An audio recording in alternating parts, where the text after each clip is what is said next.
kulanti waxaan idin lahaantii madaawadyaal kuna soo dhawaada barnaamijka aragti wadaag waxaa sabtidii la soo dhaafay magaalada Muqdisho lagu soo gabagabeeyay shirweyne qaran oo socday muddo 5 cisho ah loogana hadlayay hanaanka dib u heshiisiinta oo ay soo agaasintay wasaaradda arrimaha gudaha haddaba muxuu soo kordhin karaa shirkan miyuuna la mid ahayn shirarkii socday 26 sano ee la soo dhaafay maxay tahay hanaanka la doonayo in loo maro dib u heshiisiinta beelaha Soomaalida miyaan 26 sano ee la soo dhaafay lagu guuldareysanin joojinta dagaal beeleedyada ka soconaya qaybo kamid ah gobolada dalka laakiin dhanka kale miyaan dib u heshiisiintu ahayn mirihii looga baxay kumeel gaarnimada miyaan la gaarin xilligii sida dhabta ah beelaha Soomaaliyeed u heshiin lahaayeen barnaamijka caawa waxaa marti inoo ah Imaam Cabdullaahi Xuseen Axmed oo loo yaqaan Imaam Cabdullaahi Waamo iyo Ugaas Cabdullaahi Ugaas Saalax Ugaas Cali ku soo dhawaada marka hore hadaan ku bilaabo ustaadeen Ugaas Cabdullaahi shirar badan baa la qabtay 26 sano la soo dhaafay ku dhawaad yani 25 shir muxuu kaga duwan yahay midka dhawaan lagu soo gabagabay magaalada Muqdisho kuwii hore uu kaga duwan yahay aad iyo aad ugu mahadsan tahay waana kaaga mahad celinaa fursadan qaaliga ee TV-ga goobjoog u nasiyay bismillaah alxamdulillah waxa way shirarka ma la soo qabtay dib u heshiisiinta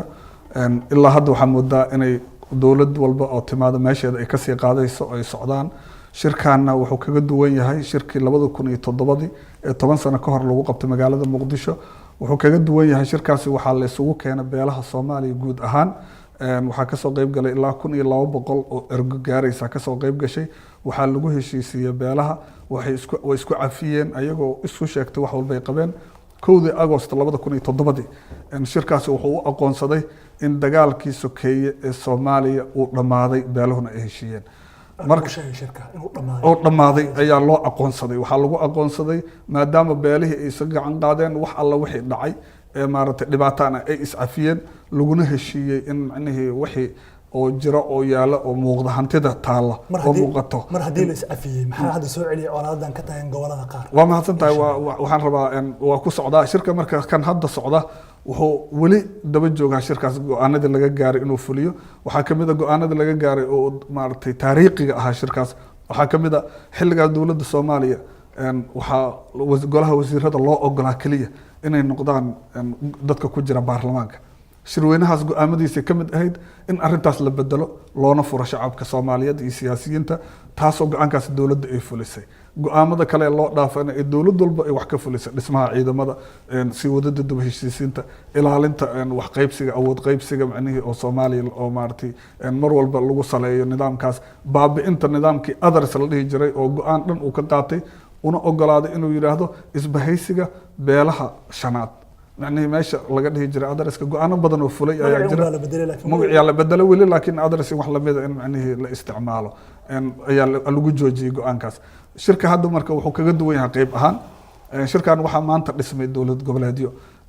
oo maartay aad wada taqaanido ilaa maartay maxaa maamul goboleeda iyo dawladii federaalka ahayd shirka xilligaas la qabanayay dawladii federaalka ahayd maartay kumeel gaarka ahayd ee shirkaas horkacaysay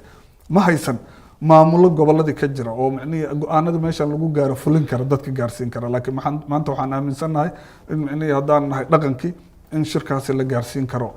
maartay deegaanadii iyo maamul goboleedyada waajibaadkooda inay beelaha u qaybiyaan wad fiicantahay Ustaad Imaam Cabdullaahi Waamo maxaa kaaga baxay hadalka waaska 20 sano waxba qabsoomay adaris waxa la yiri waxa la soo afjaray colaadii maxay wulin way taageen maxaa kaaga baxay hadalkiisa waxa iga baxay horta shir la yiraahdo dib u heshiisiin ee Soomaaliya loo qabto horta shirkii ugu wanaagsanaa shirkii Carto ahaa shirkii Carte 2004 waxyaabaha aan haysan hadda ka soo baxay ragii isu xil saarayna way ku mahadsan yihiin muxuu ahaa Soomaalidu meel bay soo gaarsiiyeen hase ahaatee waxaa jirta in haddeer waqtigaas inaan ka sii hooseyno maxaa yeelay wax aanan jirin ayaa abuurmay sida dawlad goboleedyo oo dawladii dhexe la tartamaya oo muxuu ahaa irti uba baahanba in muxuu ahaa ayaga iyo dawladii dhexe in la heshiisiyo iska daa shacab dagaalamay ayaa nagu soo kordhay mushkiladeena horta waa taas oo midna leeyahay federaal iyo waxa la sheegaya horta mushkilada Soomaaliya haysata waxaa weeye marka dib u heshiisiin haddii la rabo waa in salka hoose laga soo bilaabo. walaalkay waa uu sheegay shir waxaa jira xataa uusan xusin muxuu ahaa Kismaayo lagu qabtay generaal liqliqata uu shir gudoominayo waa jirta iyadana sanadkee iyo afartii ahayd muxuu ahaa ay sheegay 94 ay ahayd shirkii Southern Ethiopia kadib ma kadib muxuu waxaa lagu qabtay kaas generaal liqliqata muxuu ahaa gudoomiyaha beelaha jubbooyinka ay ku heshiisiyay hase ahaatee hogaamiye kooxeed badan oo heshiiska dan ugu jirin ayaa joogay oo muxuu ahaa lugta ku dhuftay. marka waxaa jirta hogaamiye kooxeedyo aan xataa deegaanada aan u dhalan muxuu ahaa ay maamulayaan ayaan u dhalanin ayaa soo baxay dhibtii dadkii hore loo heshiisiyay ay influence ka dhex abuureen xataa مثلا jubbada hoos oo kale muxuu ahaa nimanka maamulka waxay joogaan muxuu ahaa ilaa waxaan 10 kilomitir ka dhameeyay airport iyo dekada ay ilaashadaan. أو مركو واحد أمين سنتا إن نظام كان فدرال كي هاد تاجر أو ليد كويا إيه أو ليد كويا ومدة الصوماليات بتاتا هل والدي كره وقوي قلبيض وكله وقوي قلبيض وكله فدرال وبارت وين قضي ما دام أي محوها نمن كاسي أي حرني مدة نوجه الريون عالم كنوع كانه والدي كره ولو تحجلين كره لكن إذا دقن أهان يو أمة أهان الدين أهان وحنا فدرال أن قادن كرنا بتاتا بمجرته وإحنا لو سوادري ملك لنا الله كاني ومدة الصومالية بتاتا بانو حنتينا ما قادن كرتهم حوار. لكن نظام كفدراليزم كواحد بدن بالو يعني نجحي عبد الله يوسف فدرال بوها وحي كدم بمعمول كي حسن شيخ نظام يدا صور اسمي بها إلى هذا يعني هير كان لسوق جارسية أو حنان كدي وهشيسين تدولت بدولت كدم بيسي سوق جاس عبد الله وكوشي لو سوق جاري متى سديد أنت يا أدير معانا وحاول رنتا وين حقيقة أنا نقص مالي بأنه aragtida kaliya anu kala duwan aragtideena kaliya ayaa shuruuda marka is aragno aniga laba nin oo Soomaali walaal aan nahay artirku ma kala duwan diinku ma waxaan kala duwanna male aragtideena bas ay ku xirada labada nin oo Soomaali haday is arkaan waa Soomaali bas artirkeenu waa Soomaali wax kale loo heshiisay wax kale oo muxuu ahaa shir way yaraatay ma jirto wax kale oo aan ku dagaalsanahay ba ma jirtay siyaasi ba ummadan raba iyo waliba siyaasi xayraan ayaan dhigi karaa oo ummadan ayaa raba inuu asagu kursi ka dhaxraadsado ayaa ummadda isku diraya laba walaalo isku diraya مثلا كسوق قاد بطلان وكله هدر wuxuu ku doodayaa muxuu ah aan goosanaya iyo kana yeelaya iyo muxuu ah ay sheegayo imaaraadkan dekad ka kireysta iyo intaan ka kireysta waa influence uu Allah abuurayo hantideena canshuurteena baa lagu dhisay laamigaas uu waxaan rabnaa waddanka asagoo hadalkiisa sii wata waxaan ka hadlaynaa Soomaaliya dawladda naga burburtay dawladda burburkeeda haduu dhacay waxaan rabnaa inaan dawladnimada soo celino waa jaranjar maalinba aan talaabo fuulayno meel baa maraynaa laakiin waxaan higsanaynaa dawladnimo Soomaaliyeed oo awood leh oo dariskeeda macnaheedu xuduudaha ilaashata xiriir fiican la leh dadkana sharafkiisa ilaaliso laakiin wadada dhexe inta aan ku jirno waxyaabo badan oo imaanaya caqabadaha waxaan rabnaa caqabadahaas badan oo imaanaya waxay u xalismayaan maalinba waxba xalisma dawlad walba oo timaado 4 sano marka ay joogto talaabay qaadaa rugni bay dhamaystirtaa tu kala imaanayso meeshaas ka sii qaad macnaheedu dib u heshiisiinta sidoo sheegay meelo badan ay soo martay dib u heshiisiintaas oo lagu qabtay waamo deegaankaas oo dadkii waamo lagu heshiisiinay generaal liqliqata Allah u naxariistay waxa ka ahaa hormuudka ka ahaa waxa la mid ah shirar kale oo lagu qabtay gobolada kale waxay ka dhaceen Soomaaliland waxay ka dhaceen Garowe waxay ka dhaceen maartay Muqdisho waxay ka dhaceen Beledweyne waxay ka dhaceen Baydhabo waxaan leenahay macnaheedu meel walba waa isa soo kabaysaa markii building blocks la sameeyo oo wax la soo dhisay laakiin dib u heshiisiinta ma socotaa waxaan leenahay dib u heshiisiinta waa socotaa meel fiican ay maraysaa marka hore waxay ahayd beelo isdilay عفوا راه هو وكسينا ومانسنتا وكسينا أنا دمستر أنت يرى أدل له وكوس وقابنا وحنا دبشي سنتي واسعتها مر هذه دبشي سنتي مرة تلابوين كاس وحي قلدنا دبشي سنتي قدام بيسي هدي أركت قرالك اللي جالس صار وبقول إيو سيدتن إرجع أو ككلة تمد دولة قبلات لو بقولي لبعتن إرجع أو ككلة تمد دولة قبلات دي قبل كبنادر معمول قبل كبنادر سوي مد maskaxdoodii sheeleen aqoon-yahanaa ku jiray anigu intaan arkay macnaheedu maxaa lahaa dibishiisanada mid sidaas loo abaabulay oo yacni ay qaybaha bulshada ay sidaas uga qayb qaateen weli waa nagu cusbay 220ka ergey la keenay dadku waxay ku doodayaan oo waasaan imaam Cabdullaahi waama uu kamid yahay in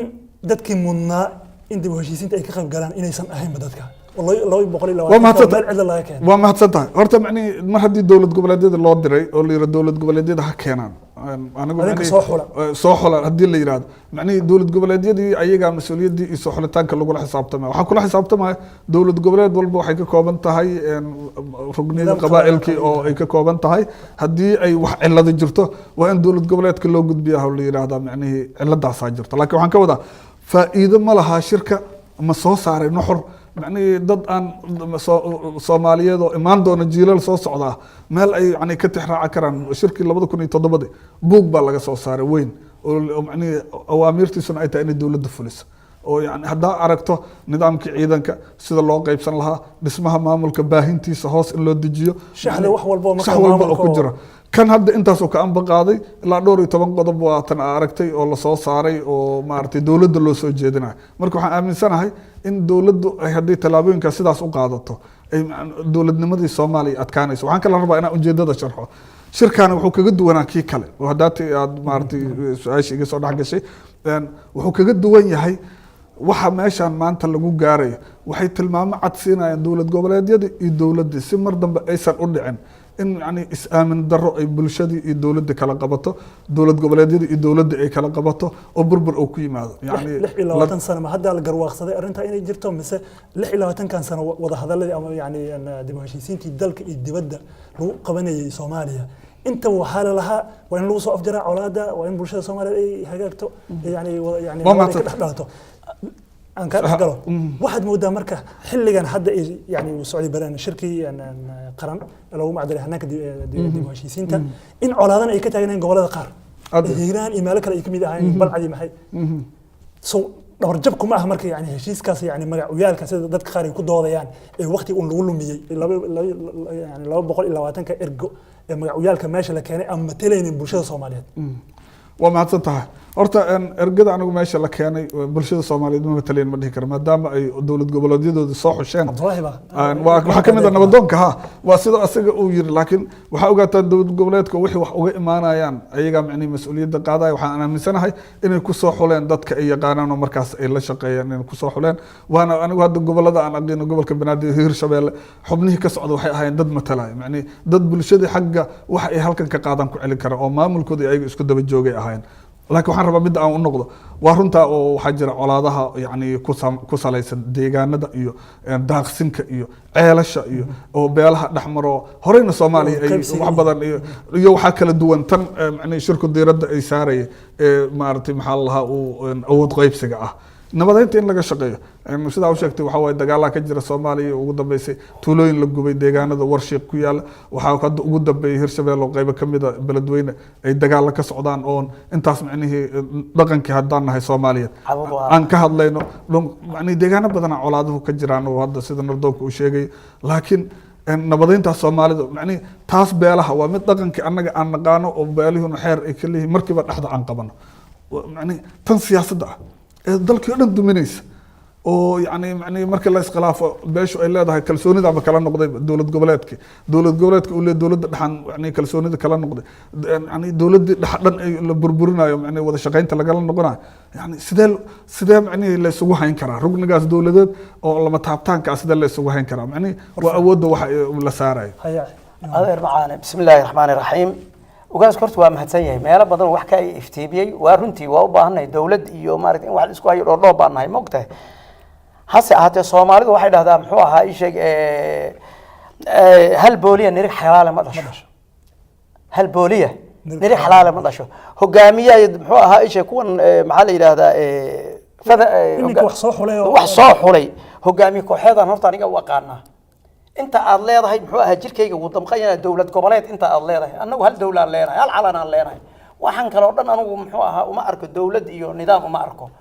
maxaa yeelay waxa dhibaatada wada Soomaaliya muxuu isku dirka iyo dhibaatada keenay waa iyaga shacabka Soomaaliyeed ceel buu ku dagaalami jiray daaq buu ku dagaalami jiray askarna looma dirin jirin dadna looma dirin jirin oday dhaqameed iyo culimadooda muxuu ahaa ishag ayaa go'aanka gaari jiray xallin jiray waayo maanta maxay muxuu la halis milaaday siyaasi oo ah muxuu siyaasi xayraan baa ku dhex jira oo muxuu raba inuu dhiiga dadka wax ku noqdo maragti oo qolada kale u aftir مثلا anigu waxaan iisug anigu hadda fiiri shirka waxaan yaana inuusan shir dib u heshiisiin inuusan ahayn caddaynteeda baan ku hayaa oo ah anigu waamanka reer waamaanahay gartay jubbooyinkan ka imid hal qof oo dhaqana oo aqoonyaha oo la yaqaan oo dhaqana ma imaanin cid kasta ha u dhasho warar jubbooyin oo waama jubbooy ogaadeen ha u dhasho mariixaan ha u dhasho sheekhaan u dhasho gaaljacal ha u dhasho coormaal ha u dhasho muxuu ahaa harti ha u dhasho cid muxuu ahaa ay sheeg dir ha u dhasho deegaanka dadkii magac leh baajuun ha u dhasho jareer weyn ha u dhasho ma jirto anagu waa isla qaanaa teeda kale bas waxaa leeyahay xaaja haddaanan sida daba eri loo feedin daba riyaad haddaanan loo feedin ugaas waxaa way ma dhaqmayso haddaan wax dhoodhoobno oon maamullo aan dhoodhoobno oon wax u dhinano waxaa weeye isha meesha baa taagnaanay dhowr iyo tobankan shir nabadoon taas inaan kaa qanciyaan rabaa nabadoon wax yar afwan dhowr iyo tobankan shire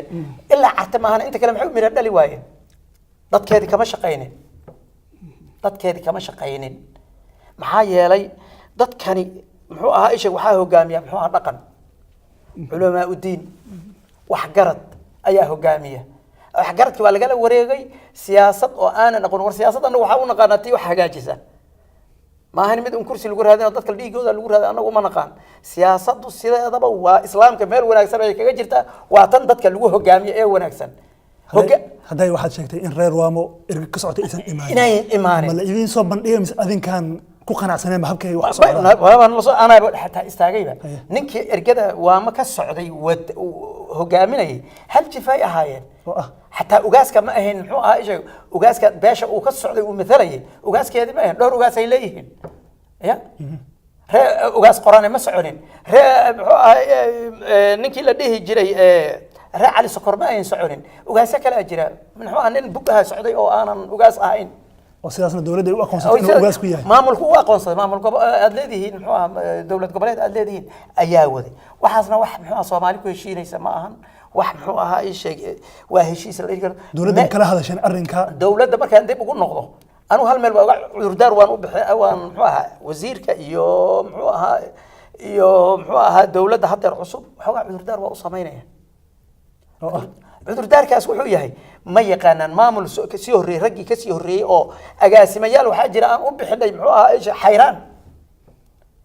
oo muxuu ahaa wareejinaya furunkuweyska ay wareejinayaan ninkan isaga buuqaan iyo bugbugtaan warka waxaan hoose ma oga waa wasiirka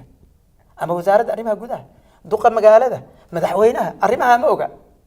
waxaa la dib u heshiisiin islooganaa loo dhajiyey waa loo gagabyey waxay moodayeen wuxuuba inay sidaa ay tahay wuxuu sidaa ma ahan markhaati buu iga yahay ugaaska waa kana inayan ahayn sidaasna ahayn markhaati buu iga yahay waa mahadsan nabadoonka waxaan u kala qaadaynaa waxa guud oo mujtamaca saameynayo iyo waxyaabaha dadka deegaanka maamulada deegaanka ka dhaxeeyo aan u kala saaraynaa nabadoonka siduu sheegayo waa suuragal in macnihii saas looga soo kala tago matalaadii macnihii ergada la bixiyena waa koobanta taas waxa weeye arrintaas jawaabteeda waxaan malaynaa maamul goboleedkii iyo wasaaradda arrimaha gudaha iskale anigu intaan macnihii ogahay waxay ahaayeen dad macnihii gobolada hadda aan hirshabeelle oo kale iyo aan aad uga warhayo wasiirkooda arrimaha gudaha uu hogaaminayo dadkii dadkaas matalaya macnihii tirada la siiyey beelihii ay gaarto way soo siiyeen inta kalena waxaan aaminsanahay inay ku kalsoon yihiin laakiin waxaan rabaa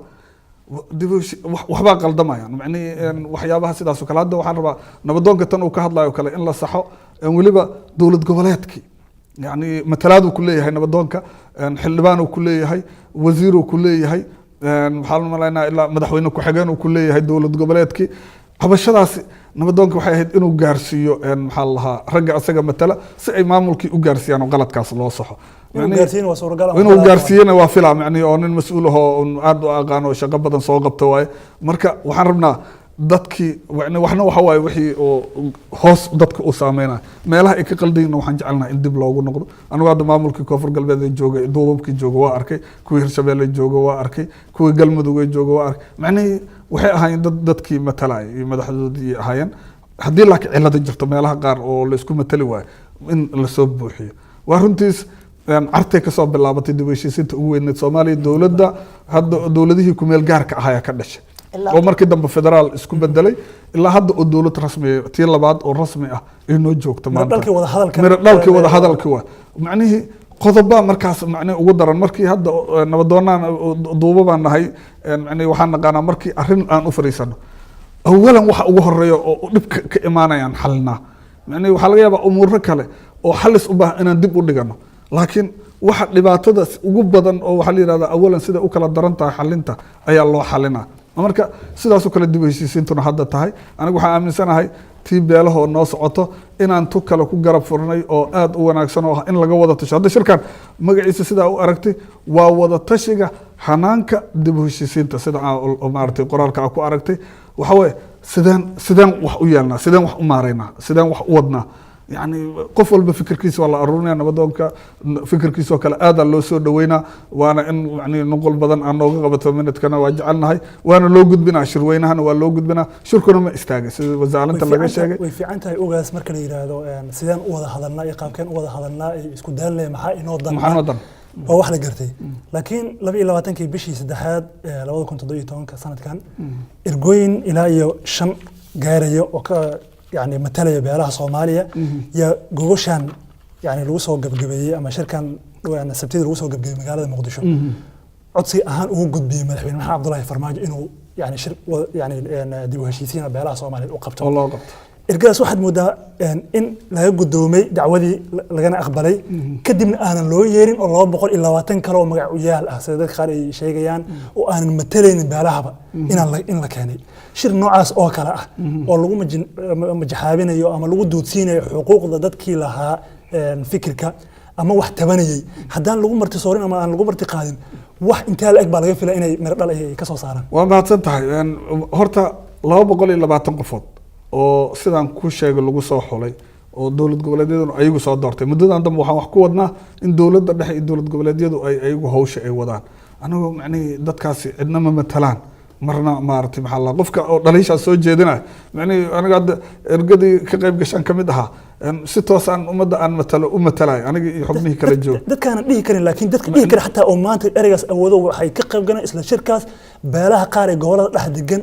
inkastoo aan jeclaan inaan magacaabo maanta magaalada muqdisho waxay ka dhex wadaan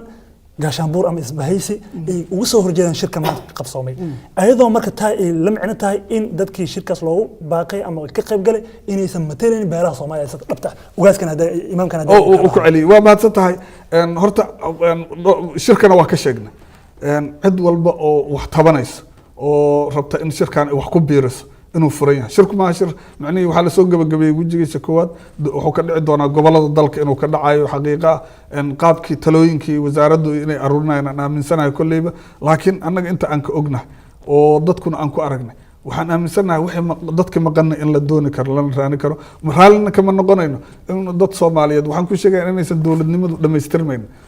inta macnaheedu dad Soomaaliyeed laga tagaa in dad Soomaaliyeed ay ka maqan yihiin shirarka noocaas macnaheedu dawladnimadu ma dhameystirmayn waxa kale oo aan meesha ku xaqiijinay oo qoraalka ku aragtay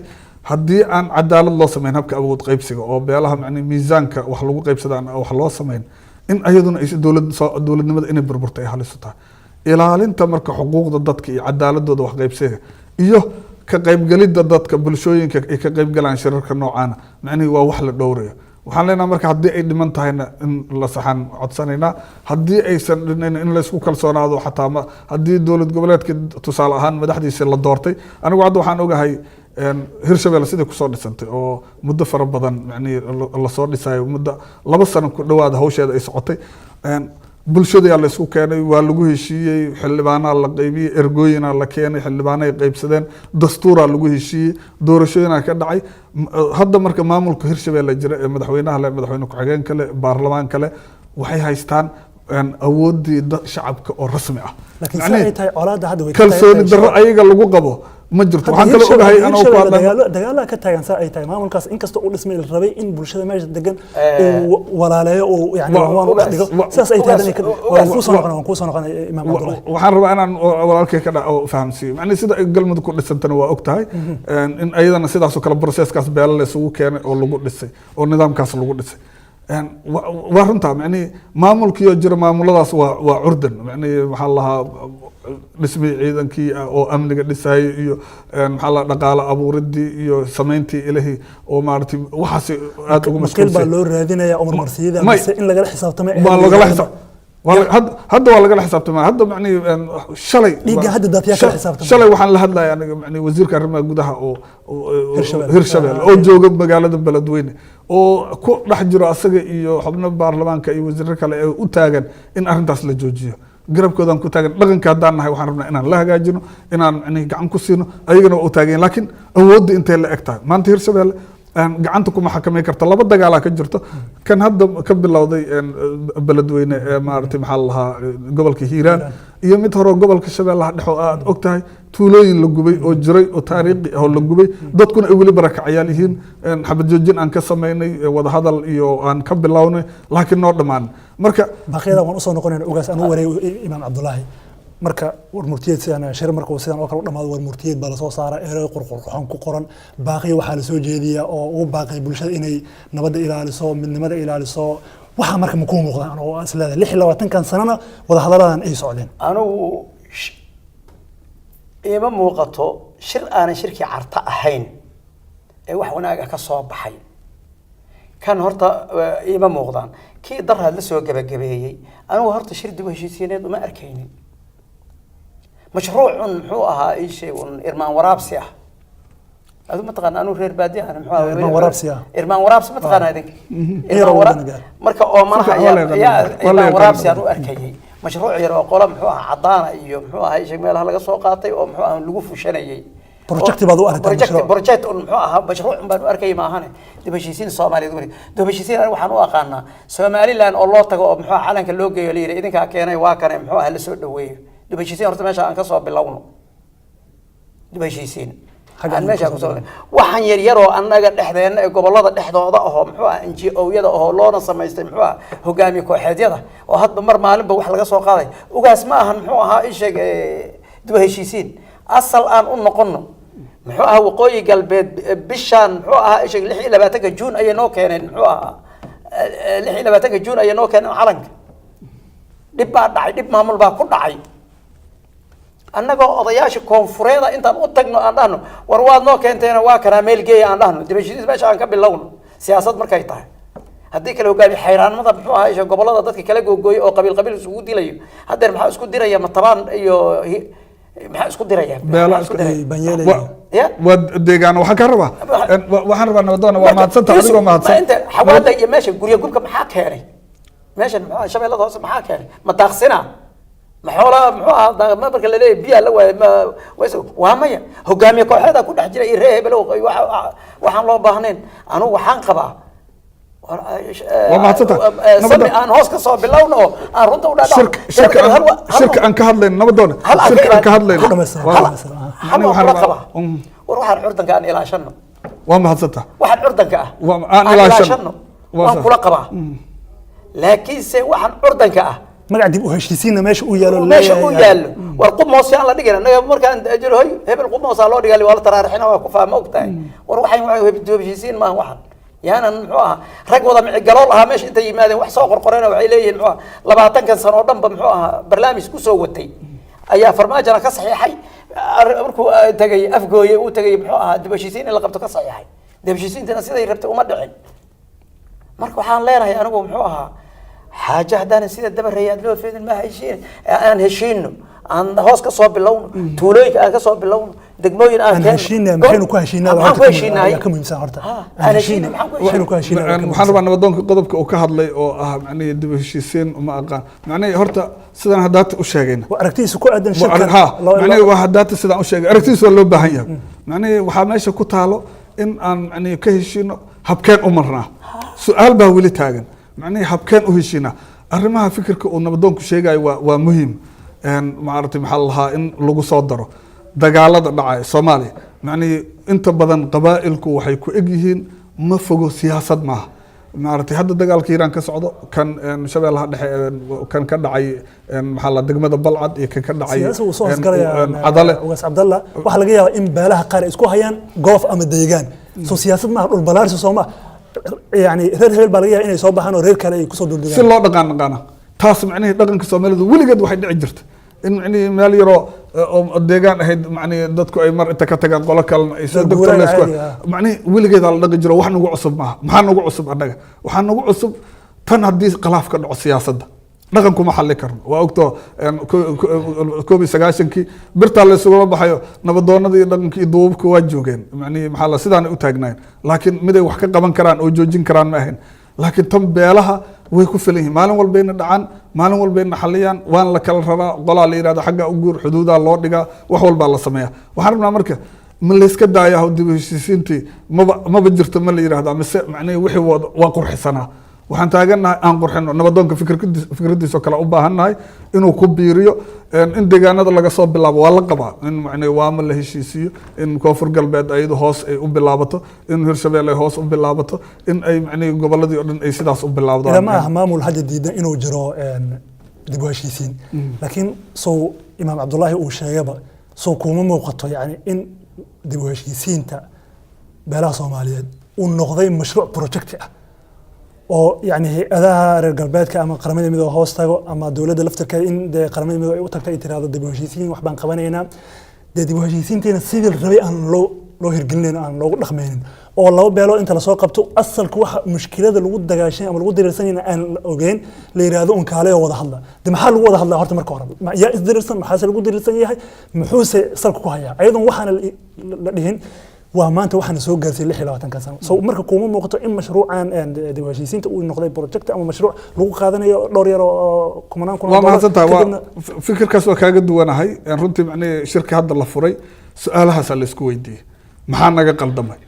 macnii Soomaaliya waa isla degi jirta qabiilana waa u dagaalami jirta laakiin heerkan qaxidda iyo burburka iyo hantida la kala haysto iyo deegaanada lagu kala guuray waxay ahayd siyaasad marka waxa su-aasha la isweydiiyey waxay ahayd maxay tahay horta waxaan isku haysana dagaalka muxuu ka bilowday dagaalka wixii uu ka bilowday waxaan rabnaa inaysan nagu soo noqon yacni Soomaaliya 60kii xorriye qaadatay dowladnimada hanatay 1991kiina waa ka burburtay waa inaan duruus aan ka qaadanaa wixii casharo ah horta macnaheedu shirku wuxuu ka hadlaya qodobada ugu horeeya oo dadka laga ururiyay fikirkooda oo runtii aan dhihi karo si saraaxiya oon kala gabasho lahayn oo hadda nabadoonka sida u hadlayo kala loo hadlay meesha dadaa ka hadlay uu yiri waxaa keentay in Soomaaliya ay beelo la xaqiro oo maartay sharafkooda wax loo dhaco la yiraahdo waa naga hooseysan oo maartay maxaa lahaa 0.5 atiin ama macnaheedu beelaha la xaqiro waxyaabo badan si toos ah looga hadlay was Cabdalla xarnida laftirkeeda dad baa duray oo dhaliilay oo yiri inta shirka la wada fadhiyo ama madasha la wada fadhiyo waa isku qoslay waa isku mujaamaleena waxa la yiraahdo beelaha Soomaaliyeed oo walaalo da shirkana markuu dhamaado laga soo baxo halkii bay ka bilaabataa waa maanta inta shirka la fadhiyo ما لسكو لاب حرناد أو يعني نول يعني وما هذا وحي عن كوس جنانت عن كوس حرنا وحكمت هاد إنه يصير قرال عن ورقة كو قرني وح ماشي نحر كماشي عن كصابح اللي هرجليه يعني وحنا هن شركة دبوشيسين تكي لابد كنا يتضبط هذا وجودا بيو كله وكي عرت مركي اللي صار ضعفي بقاتي وحد دولة ده كله مد صومالي إسكو مدح بنان تاي لابد كنا يتضبط وحكر عن مقدش لكن بوجي لقى صار waxaan moodaa in arkiifyooyinka lagu hilmaamo in macni meel la iska dhigay waxaan dhahnay aan yaan arkiifyooyinka la dhigina aan nuxurkii buuggi kor u qaadno oo qodobada dadka ay ka tageen fulinteeda dowladda horta iyo dowlad goboleedyada ka rabnaa waxaan rabnaa wixii meeshaas lagu qoray oo qodobo ah oo aad hesheen saxaafadda runtii la gaarsiiyay in macni aan meeshaas uga hadalno qodobada la hirgeliyo oo maartay anagu laftirkeena inta uga harno ma jecel in meesha looga hadlo laakiin waxaan jecelnahay in Soomaaliya aysan dib ugu laaban dhibaatadii ka dhacday inaysan dowladnimada naga burburin in dowladnimaduna xoog yeelato runtan isku sheegno inkastoo shirkii gudaha iyo dalka lagu qabtay ereygaas yani aan ka qaatay lahaa yaan dib loogu noqonin wixii hore u dhacay 26 sano isla yani qubka mooska oo yani Cabdullaahi oo sheegay lagu sanbariirahay ama lagu sarqanayo dadka dhan ay wada marayaan marka waxaad moodaa nooca ma in jiho yani ay ku talagal ay u sameynayso aan u wareegay imaamka hadal ma baad ku darsanay adeer inta waxaan ka iraahdo waxa weeye shirarkan shirar anagu aan wadana ma aha yaa wata shir Soomaaliyeed ma ahan runta markii loo sheegay yaa wata waay hadda kii shirki ugu cadaan yaraabu ah gabar iyo wiil baa dhex fadhiyay wargaalada iyo anaga baan la heshiisiin ama Soomaali ba heshiin mashruuc yaraayo la soo qaaday saxayaan inuu qabsamo in kale annaga hadda kismaayo shir lagu qabtay gabra shir gadoomiye noo aha ها ماشي كان أصلا قبره نين قرح كوجو دي لهركو ما جيده واكي هرعد محوها شيء جبيه سو دولة فدرال كرالي كما يعني إنه جوجو وكان جوجو كا كسماء كا دولة دان رالي كا ما تن ما تن وانترى ما تيجي هلا تيجي ريسه ما muxuu ahaa isha gabraha shir gardoobe laga ahaa shir ayan ku dhex jirin muxuu ahaa nimankaas NGO layda muxuu ahaa qaramada midoobay ka socdaa oo ay hogaaminayeen ma jirto laakiin gabre aan ka dhaxgalay wuxuu u qabilsanaa wada hadallada yani nabadda Soomaaliya dawladda Itoobiya aan Soomaaliya Itoobiya ma ay ogol marka nabadda ha ka yaabin waa hay'aata weyn Itoobiya inay ku fiirto Soomaaliya inay digta xeebta dheer ay maxaa ku taamaysaa soo qalbigiina kuma soo dhacdo janday farisal warkii ay tiri soo qalbigiina kuma soo dhaco ay 100 milyan waa xib la'aan 10 milyan muxuu ahaa xeebta dheer say ku haysani karaan xasuustan maata okay marka yaanan eedin dawladda oo kaliya adinka laftirkeen ka ugaas ahaan ka waxgarad ahaan ka imaamya ahaan soo qayb kama tihiin yani dib u heshiisiintan ama dhalka lahayn ها واجب سأدر معان كنت بركي لو فضلا كون هرمودا فضلا لعك شبو ضمير لا ويال بان وضعنا هاي ما ضمانتينا ضمير لا ويال وانا قرواقسنتين انا شخصيا وان قرواقسناي maxaa yeelay muxuu ahaa isha mar walba adduunyada way ka dhacdaa al aarif burhaan miyaad maqashay Djibouti marka xornimada qaadanaysa faransu la jiray annaga waxaan lahayn buro Itaaliga waxa la yiraahdo oo Talyaaniga la jiro oo xornimada diidan mar walba lama weynayo nin muxuu ahaa isha calooshi shaqaystay oo muxuu ahaa kuwii South Africa oo kala hogaami kooxeedyada ka jiraan oo maamulada ka wada jiraan laakiin South Africa dib u heshiisiinta ay qaadatay dib u heshiisiinta ay qaadatay Soomaaliya maanta waxa way ka faa'iideysan annagu waan ka sahlanay waliba وقوميدا كلا دول ساوث أفريقيا لكن أنا هل قوميدا هل عنصران هاي بس مني لب عنصر منا هلان هاي marka in dawladda ay wax ka qabato ay dadka mararka qaar iska dhagatirto ama iska dareen tirto maadaama shir hadii loogu yar uusan miro dhalaynin soo xaq uma laha marka dawladda in cidda markaas ay u aragto inay sax yihiin ama barnaamijkeeda fulinayo ama la jaan qaadi karo inay u yarto madal ay u fidiso dawladda laba cabsi baa haysa markayse waa runta dawladda way ahayd hadda dawladdan muxuu ahaa ishay 3 bilood min 4 bilood ay noo dhisan tahay hal point oo siyaasi oo muxuu ahaa ay ku dhawaaqday oo ay muxuu ahaa khaliijka ay tiri muxuu ahaa dhaxad baan noqonaynaa waxa la yiri 8 milyan oo ayaa loo ballan qaaday ninkaas ee la yiri qaado adi shakhsiyadaada adiga lama hubo waa wararka suuqa soo jira moogtay lacag waxaan ku siinaynaa inta waa ku nimca soomahan horta dawladeedni muxuu ahaa ishay waxa haysta waxa la yiraahdo tabardarro ka soo kooban soo noqonaya dawladda sideeda mar walba ay tabardarro laakiin odayaal dhaqameedyadiina adinka kana wadoon ahaan dawladda soo laf luqun gashay soo kuma noqotaan mararka qaar hadiiba aad iska hortaagaysaan oo diidan tihiin in mararka qaar marka dawladda u socota iska horkeenaysaa adeer waxa iska horkeenaynaa muxuu ahaa waxaan ugu badan waxba ku yimid 20 sano oo idinkaga yimid xagga dhaqanka ku yimid marka inaan wax walba ka hor imaano oon diidno oon muxuu adkayno oon dhinac soo janjeerno ogaasku waa kana waa ogyahay dhaqamo badan hadeer meesha Hirshabeelle ka socda Soomaaliya ogaasyo badan aan imaan waan ognahay anagu is naqaanaa mugtaadi dhaqan badan maamulka diiday maamulkuusan aan ku qanacsanayn maamulka Hirshabeelle waa ogtahay ku qanacsan inuu ka qayb galaan aniga horta inta aan ka ogahay erga kooban la siiyay oo imisa tirada ma ogi laakiin mar aan wasiirka intaas aragnay macni erga kooban oo intaas macni dawladda macni ergooyinka meelahaas laga keenay meel dejinaysay marka duubka Hirshabeelle badankood waxay u badan yihiin gobolka Banaadir qaar badan oo kamid ah hadda cimrada iyo jiraan oo waa naga maqan yihiin qaarna safarro kale laakiin macni maxaa la dad meel kuma wada kulmi karee waxaan aaminsanahay inay maartay maxaa la wax un la bilaabo tan kale waxa ilaahay wuxuu raxmadiisa waxa ka qoosan raxmadeeda raxmadda ilaahay ka qoosanana macni inaan raxmadda eeba ka qoosano niraado waxaan wax dib u heshiisayna ma macni waxay noqonaysaa qoos inaan qoosanayno laakiin dadka qaar madadaalay u arkaan waxaan aan ka dhaxgalay madadaalay u arkaan aqli galma barnaamij dib u heshiisiin ah oo dawladaha qaar ay yani ay soo mareen South Africa kamid ah Rwanda kamid ah Colombia kamid ah Mexico dawladaha siyaas oo kale yani Poland iyo ay kamid yihiin dawladaha Europe herbay ka gaareen oo waxaan in aan yani la sii wadin oo aan ciyaar laga dhigin annagu marka waxay u muuqdaan wax madadaalo ah shirka inta isku yimaado la yiraahdo qodobada ka soo bixi doon waxay noqon doonaan wax maangal ama dhaqan gal ah bulshada Soomaaliyeed dan ah saay tahay shirkana markuu dhamaado colaadii halkii bay ka soo socotaa soo marka wax madadaalo ah oo dadka lagu madadaalinayo lagu dejinayo Soomaaliya horta colaad waxaan leenahay maarta Ilaahay naga qabooji waxaan alla ka baryaynaa macni inay nagu soo noqnoqdaan ma jeclin wadamadaas ay sheegtayna macni iyo Soomaaliya wixii kuwaas lagu daaweeyay lagu ma daaweyn karo markii dhaqan ahaan iyo diin ahaan waa ka duwanahay oo bulsho yani intaas oo sano macni dhaqanadooda soo lahayd kumanaan sano nahay waxaan aaminsanahay aan ku faakacnay inaan yoolka u socono aan gaarayno oo maalinba aan tallaabo qaadayno saasaan aaminsanaha aniga Okay, war macnaha wax badan baa naga qaldan dib u heshiisiintii Horena naga waa loo qaldan soo- waa loo xagga soo- dowladda naga qaldan laakiin maalinba waxaan ku darnaa hal blokeed marka dhismaa soo socda in macnihii dadku heshiis la gaaraa soo socda oo dawo la gaaro insha allah waxaan rajaynaynaa iyadoo hubkaa naga xakamoobay si isku mid a hubka dhigista soomaaliya looga sameeyey dadku ay nabad macnihii isku furan yihiin maamulada ay awoodooda hadda dowladdii dhexe anaa ku siina dowladda dhexe waa la dejiyey waxaa loo dejiyey awood fara badan oo la hedaa waxaa loo wareejiyey maamul goboleedyada ulajeedada laga leeyahay waxa waye dadka inay agtooda loo geeyay ismaamulaan waa nagu cusub tahay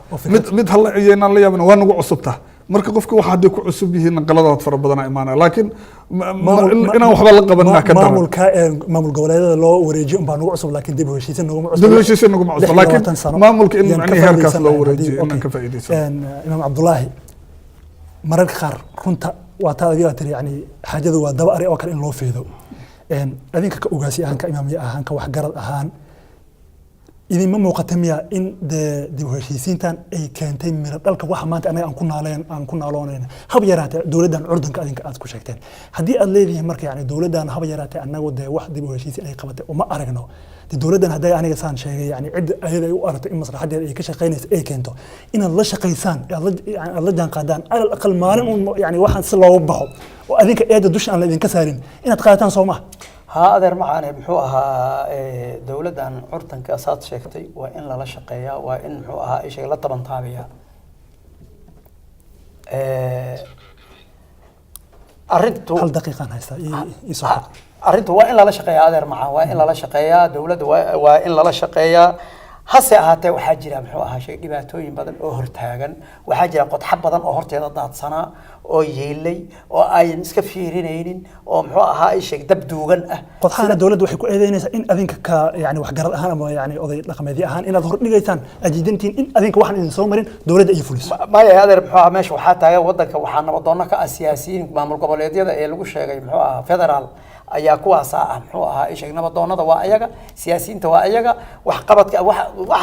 wax dhibaataynaya waa nimankaas uma la rabaa in muxuu ahaa dawladdu inay si toos ah ula xisaabtamo oo dariiqii Soomaaliya ay leedahay inay ku soo celiso way dhantahay waqtiga hayay waa tahay daawadaal gabi ahaan inta aynu ku soo afmeerayna barnaamijkeena aragti wadaag waxaana caawa marti igu ahaa imaam Cabdullaahi Xuseen Axmed imaam Waamo iyo ugaas Cabdullaahi ugaas Saalax ugaas Cali tan intaan dib u kulmi doono toddobaadka soo socda waa aniga Maxamed Cali Xamaraawi idinku dhaafaya nabad iyo warsan